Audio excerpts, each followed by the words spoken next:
Okay, so every heir of Rasulullah sallallahu alaihi wasallam understands this, that Allah subhanahu wa ta'ala is going to send some students in front of him, some sa'ilin, some questioners, some people who need help from him, because Allah wants this individual to fulfill his responsibility. Right? Once he knows this, he is going to appreciate it. When many questioners, they come to us and everything, Shaykhuna, I have an issue, I have this such a big huge problem, I need to ask you for advice, a fatwa, a question or something like that, right? But I don't feel like troubling you, I don't feel like taking your time.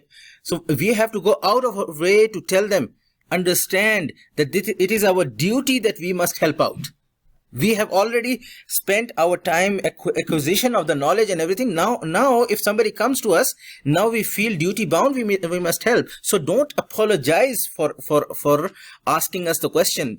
Please do come and ask the question, because that will help us at least stand in front of Allah subhanahu wa ta'ala, that whatever capacity we could, whatever level we could, we try to fulfill our Islam.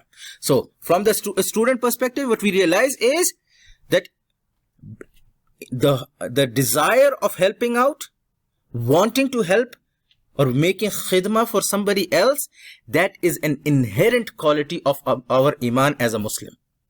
Inherent quality means it is an innate. Without it, iman is not complete.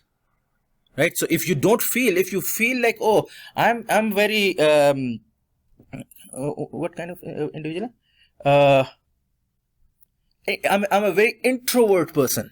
Right? So I don't mingle, I don't socialize, so which means there is something in you that is not fulfilling iman. That is, yes, you can be by tabi'ah, by nature you could be an introvert, but yet at the same time you need to find out that your heart must desire to make things easy for others, desire to do khidmah for the others. Right? Because let's look at the incident of Sayyidina Musa alayhi salam. Sayyidina Musa alayhi salam, right? We know him? Yeah, good. Right? Who was the villain in that story? Fir'aun, yes.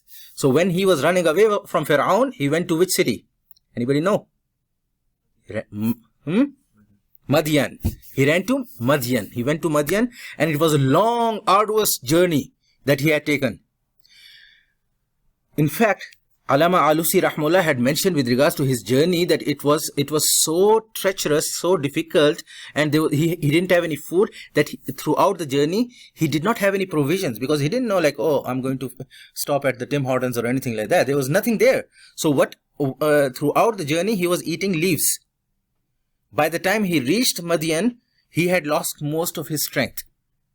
Right? And what was the very first thing that happens when he enters the Madian? He comes to the well, because now he wants to drink water. He comes to that well where the two ladies were standing.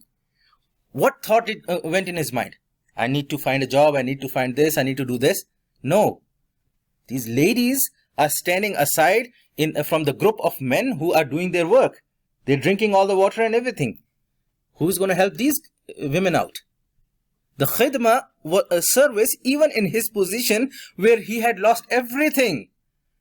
He has nothing but Allah subhanahu wa ta'ala. The first thought that comes to his mind is, need to make khidmah. So this is why in our cultures as well, and there is a statement, khidmat se khuda milta hai, meaning from service you can find Allah subhanahu wa ta'ala. Once you start serving people, you recognize that you are doing the activity of iman, and inherently then you will start trying to find out about Allah subhanahu wa ta'ala.